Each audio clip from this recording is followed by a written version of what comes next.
Hello YouTubers and welcome to Big Buddha is Watching. I'm Big Buddha and welcome to part 3 of my 3-part review of the Back to the Future trilogy, in which I get onto my other favourite instalment of the trilogy, part 3, the outside the box installment of the trilogy, if you like. I've just literally about 20 minutes ago finished watching the third film and just had a bit of a refresher, a bit of a reacquaintance with it. It's not that I really needed it. It's a film I've seen many times. The trilogy as a whole is really something that's a little unusual in movie trilogies in its structure, in its setup. I can't think of many other movie trilogies that really sort of played with its own setup, its own rules, its own world than the Back to the Future trilogy. That was maybe partly inspired by the fact that the first installment was never meant to be the opening chapter of a trilogy in the same way that Star Wars was apparently meant to be an opener to a trilogy, although I dispute that. I think that maybe Empire and Return of the Jedi were afterthoughts, extemporizations on that world. It's not the opener to a trilogy in the same way that The Fellowship of the Ring is meant to be the opener to a trilogy. That film was made very much with the knowledge that there would be a part 2 and part 3 because they filmed all 3 films back to back. So what makes the Back to the Future films unique is with part 2 and part 3. I think that's the only example where you get... Oh, no, sorry. I was going to say that's the only example of where you get a part 2 and a part 3 film back to back. But of course, The Matrix Reloaded and The Matrix Revolutions were both filmed back to back. So they really, I think if any trilogy holds a mirror up structurally to the Back to the Future trilogy, it's maybe that film, or that series of films.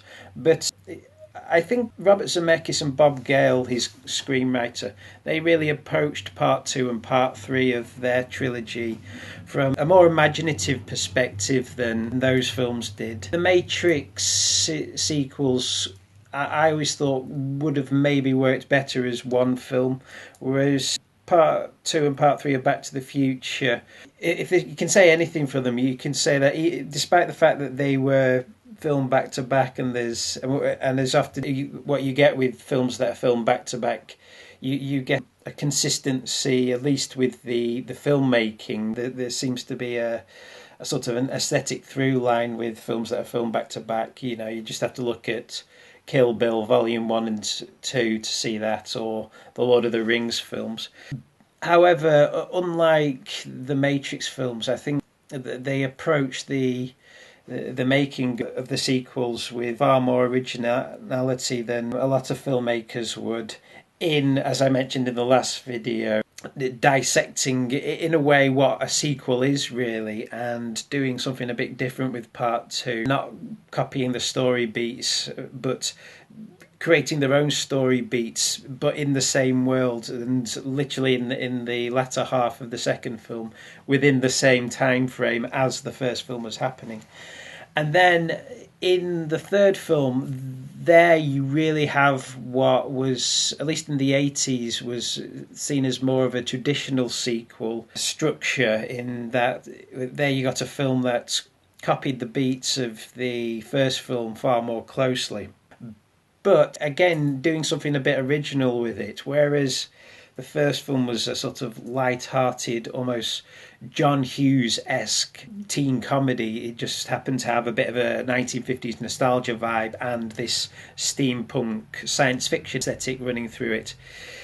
The third film, they thought, okay, well, let's take the characters and the beats of the first film and what worked so well in the first film, but let's do something a little bit different. Let's maybe fulfill a bit of a childhood fantasy. So they did a Western, They obviously thought, well, we made a time travel film, but really the first film was just about a time paradox, a sort of Ray Bradbury with laughs sort of story. But in the third film, they really realised, well, we haven't really utilised the other great story possibility idea, which you can do with time travel, which is going to a completely different location, a completely, well, not actually the same location, but a completely different time, a completely different historical setting, and playing with the rules of the world within that time setting. Of course, it was pure good luck on their part that the rules of the time travel that were established in the first film is that you could move in time but not in space. So wherever you time travelled from in the present, you'd get that back in exactly the same spot but in a different point in time.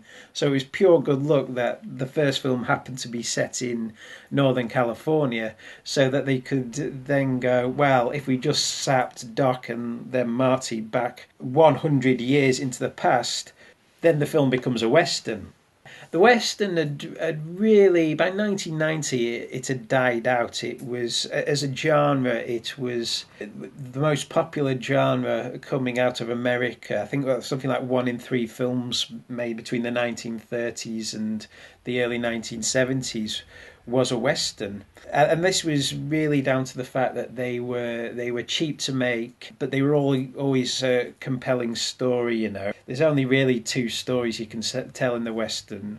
One is stranger rides into town and cleans the place up, and then you have the gunslinger getting a group together, a posse together, to go and defeat the antagonists of the film. Although there are allusions made obviously to Clint Eastwood and Sergio Leone and the spaghetti western, which were established in part two, and even going so far as mirroring the joke from the first film of Marty having a pseudonym. In the first film, it's Calvin Klein because nobody had heard of Calvin Klein in the 1950s. In part three, it's Clint Eastwood. Of course, nobody had heard of Clint Eastwood in the 1880s or the 1950s, when the film starts. But really, apart from name checking, this is really less a nod to Leone and the revisionist spaghetti western take on the western, and it's really more in the vein of the old school traditional western, the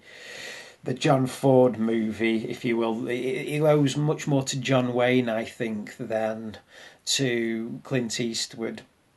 But like I say, by 1990, the Western had really died out as a genre. I think people had seen through the fact that Hollywood just produced these films because they were easy. They could shoot them all on the back lots. They had the California and the Arizona desert just a few hours away, so it was easy to get film crews out to film these locations that were just meant for widescreen cinema. The deserts, landscapes and locales of John Ford movies in the Arizona desert, which just looked fantastic on the screen.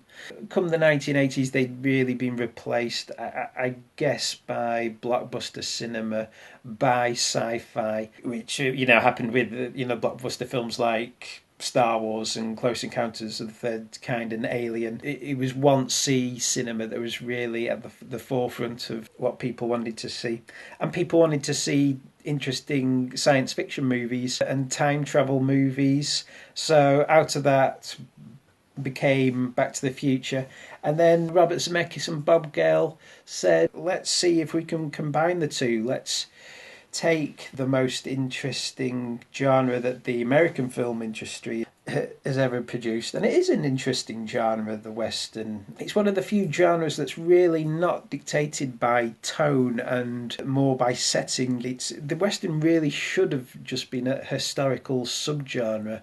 I can't think of any other sort of specific period in history that spawned its own genre. The theory is that every Western that came out sort of after the 1970s was more a historical drama rather than a strictly speaking, a Western. Probably the last Western to ever come out was really Silverado, which interestingly came out the same year as the original Back to the Future. If they hadn't have taken that step, if they just produced a film that was kind of a beat for beat rehash of the first film, but maybe just done it in a slightly different setting, then I think Back to the Future Part 3 would be a far more lesser work. But I really think that the Western setting, which not everybody likes, and I can see why. Some people say it doesn't work for them, the trilogy as a whole, because the third one is too offbeat. It's too out of the box for their liking, and they prefer the sci-fi comedy aesthetic placed in something a lot more domestic, which is what the first two films are. But personally, I think it just elevates the trilogy as a whole into something far richer by making it a Western, because although you are technically copying the story beats of the first film, setting it in a more unlawful time, having a real sense of palpable danger, just by putting Marty and Doc into a time where everybody carries a gun and the West was wild and lawfulness ruled supreme. Hell, just elevating the relatively harmless high school bully to the role of a serial murderer, which is essentially what Buford Tannen, the ancestor of Biff, the bully from the first film. It raises the stakes story-wise, but that doesn't detract from the charm. The charm of the trilogy is still there. The humour of the trilogy is still there. Laugh for laugh, this is a film that I think is just as funny as the first film. Hey, McFly! Thought I done told you never to come in. Hey, you ain't Seamus McFly. You look like him, though. Especially with that dog ugly hat. You kin to that, hey, barber? What's your name, dude? Mart Eastwood. Clint Eastwood. What kind of stupid name is that? What's that writing mean? Need K. What is that? Some sort of Indian talk or something? Bartender. I'm looking for that no-good cheating blacksmith. You seen him? No, sir, Mr. Tannen, I have not. Tannen. You're Mad Dog Tannen.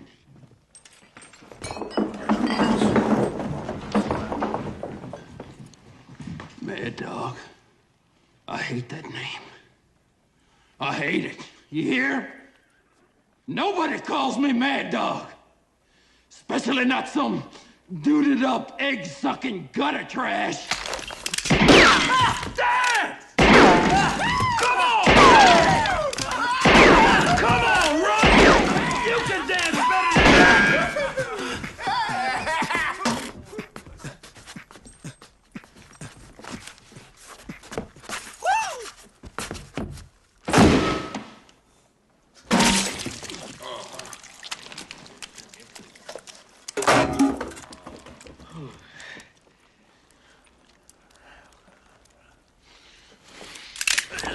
It feels like what the third installment of a movie franchise should feel like. It feels like the make or break story. It feels like, okay, it's the time to wrap up the story, and the stakes are as high as they're ever going to be. The characters might not come out of this unscathed, and that's why I think it really, really works as a film. Back to the Future Part 3, and I do think it's the equal of the first film. The story so far, just to briefly recap, so Doc and Marty, in the last film, they've gone back to the 50s. The reason is they've got to get a book from Biff that gives all the sports results for the next 50 years off him, because he will then use that book to amass a small fortune, or a large fortune in gambling, and essentially take over Hill Valley and become a sort of mini Donald Trump, if you like. They succeed in that task, but right at the end of the film, the DeLorean gets struck by lightning and gets zapped back into the past. 70 years, you get this great moment, one of the oddest moments in the whole trilogy, where just after this happens, a car turns up and it's a man from the Western Union, but you don't know who it is at first. He looks like a very sinister character, and he almost looks like he's there to murder Marty at first.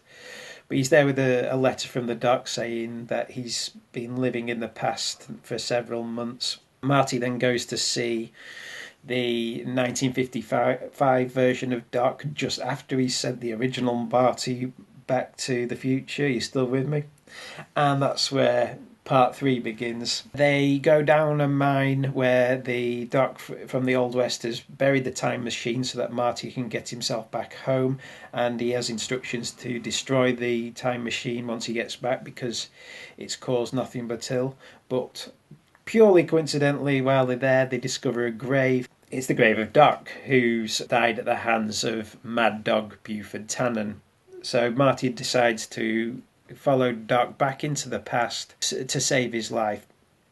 So you get Marty back in the past. You get all the Western cliches. The first thing he discovers there is a tribe of Native Americans who are being pursued by the cavalry. You get some more great split screen and multi-character work from Michael J. Fox when he meets his great-great-grandfather Seamus, who's just arrived off the boat essentially from Ireland.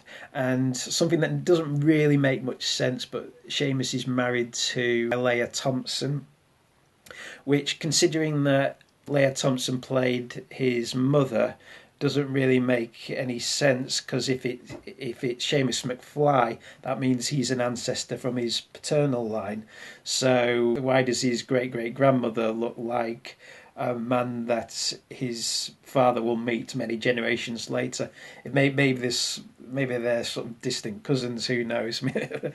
That element just doesn't make any sense, but obviously, Leah Thompson was an integral part of this franchise by this point, so she winds up in there. I mean, the first 2 films are really Marty's story. They're with Doc as the side character, but they change it up in this one. Marty almost becomes the side character because this is really Doc's story.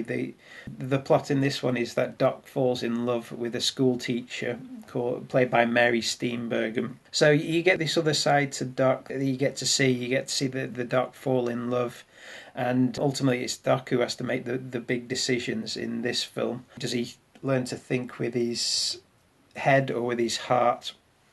I think that's really the key to this film and to the franchise as a whole. If Marty's the heart of the films, and Doc is the brains, the reason they work so well as a sort of character double act is that their emotional arc comes full circle, because this is the film where Doc finally teaches Marty to think with his head, and Marty returns the favour and tells him to think with his heart. And so this leads Doc to making his ultimate decision in the end to follow his heart. Structurally, Back to the Future is pretty much perfect. Every scene in Back to the Future kind of has a counterpart scene, so it's all set up and pay off throughout. Everything that's established pretty much in the first act of the film pays off in the third act of the film. And it's certainly true with part 3 as well. The third part of Back to the Future Part 3, the third act of the trilogy, is the strongest. Because, like in the first film, the stakes are raised. That the story that's set up in the first part of the film really pays off. I think a really strong story structure has to have a couple of elements. It's kind of A plot and B plot that converge at the right time. And all 3 films have a really edge of the seats denouements, and it's not just because you have 2 or 3 exciting chase sequences at the end of all the films. It's because the stories and the characters and the stakes have have been raised so high, and obstacles keep getting thrown in the way. I think this the Back to the Future Part 3 has the best example of the stakes being raised and the characters having to overcome it. Obviously the A plot is getting Back to the Future again. It's getting Marty and Doc back to 1985, but at the same time you have the struggle of Doc falling in love and trying to decide if staying in the past is the best thing, and his run-in with Buford Tannen, which is where Marty really plays into the story, because what Marty has to overcome, really, which is set up in Part 2 and paid off in Part 3, is his hot-headedness. His story's all about how people calling him chicken gets him into trouble. It's alluded to in the future section of Part 2 that he broke his hand in a car accident because somebody called him chicken. This supposed race is seen at the end of Part 3, but he's overcome it because he decides not to race, and as a consequence he doesn't break his hand and he doesn't screw up his music career and subsequently the rest of his life.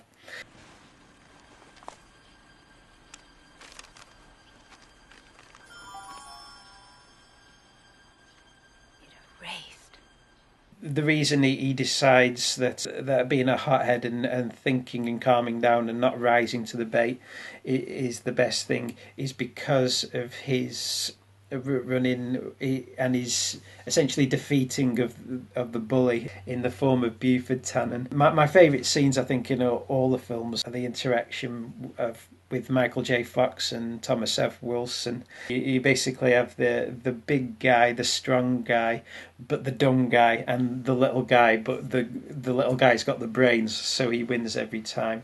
And I always think that's the most satisfying story beat you can do in a film. The guy with the brains defeating the guy with the brawn. In the others, you just have these silly little chase sequences. Here in this film, the skateboard scene and the hoverboard scene is kind of reversed. Here it's a lynching scene, but in this film, it's really the one where Marty gets his ass handed to him because he's almost strung up and hung at the start of the film. But his defeating of Buford, his defeating of the bully, really comes towards the end of the film. And as I say, it's the most satisfying. It's probably actually. Well, I've said one other scene's yeah, it is my favourite scene, I think, in all three films. Is Marty standing up to Buford. It just works absolutely perfectly in that they reimagine this story beat that they've tried and tested in the other films as a Mexican not a Mexican standoff, but a Western standoff, a standoff in the street. Who's going to draw first? Who's going to fire first? Scene, which is what you think it's going to be, but then of course the film just in time remembers that this is not a violent film. This isn't a Sergio Leone Western. It's not a film where somebody's obviously going to get shot. So Marty uses his brains, and what he does is he remembers a film that Biff was watching in the last film, which happened to be A Fistful of Dollars, in which, of course, famously Clint Eastwood gets gunned down at one point, but it turns out he's wearing a bulletproof vest.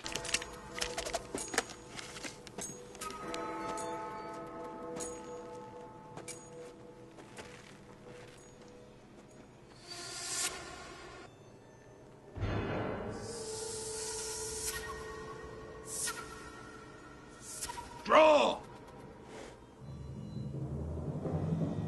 No!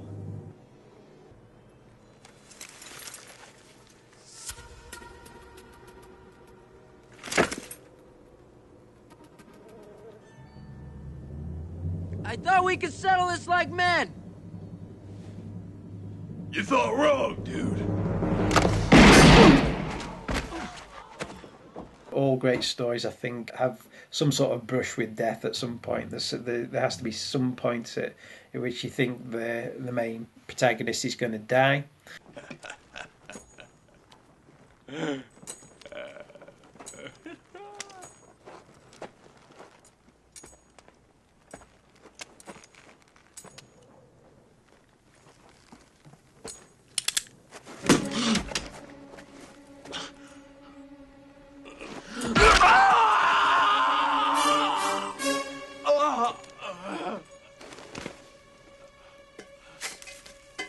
And of course, it turns out that Marty is wearing the front of a boiler. He's tied to him under his Clint Eastwood poncho. And then you get the most satisfying beating up of the bully scene in any film.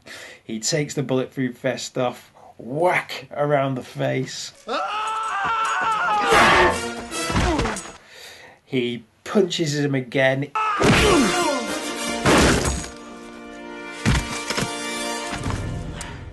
Into the gravestone that would have been Doc's. So that story element is then essentially over. The Doc's going to live. And then just to tie things up nicely again and hark back to the other films and set the Tannen family on the course that the McFlys are going to put them throughout history, he whacks him one more time, and Buford falls into a big pile of manure, the same way he does in the first film and the second film.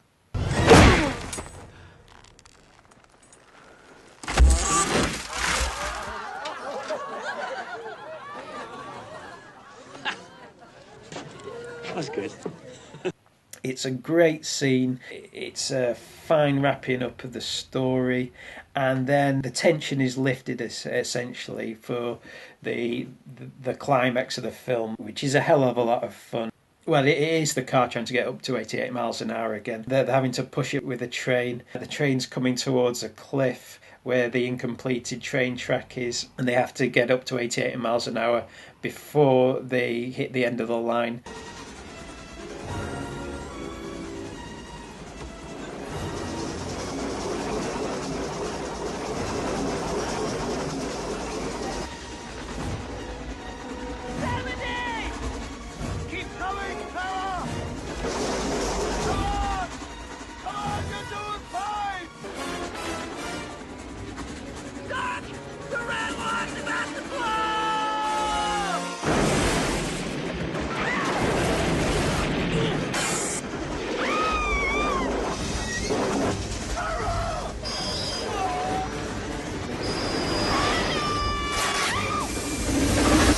Yeah. I mean, I don't usually do the whole sort of describing the plot and describing the scenes, things in these reviews, because I don't think that's proper movie criticism, just to go through the film and describe the film scene by scenes like some YouTube critics do. However, I'm highlighting the final act of this film just because it's an example of some of the best story writing in cinema and some of the best story structuring in cinema. I mean, there you go, folks. That's just some of my thoughts on why Back to the Future Part 3 works so well for me, and why the trilogy as a whole works so well. I do think it is one of the best movie trilogies ever put on film, because it's set over... Well, obviously it's set over 130 years, but it's also only set over a couple of days. Back to the Future Part 3 is the perfect ending to the trilogy. It says...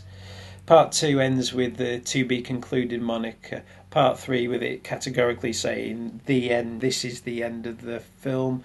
This is the end of this trilogy. This is the end of this story we're going to tell. We're not going to do Part 4 set 100 years into the future, because as Doc says, he's already been there.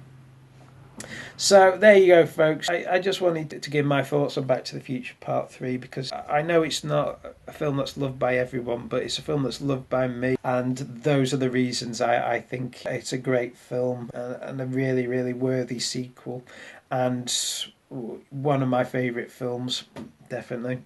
Thanks for joining me. Like I said in my first video, these ones I just really did for me. This is my birthday week, and I thought I'd look at my favourite films. I'll do something else just for me next year, I'm sure. Until then, folks, thanks for sticking with me. This is me, Big Buddha, signing off, and I shall see everyone out there in YouTube land.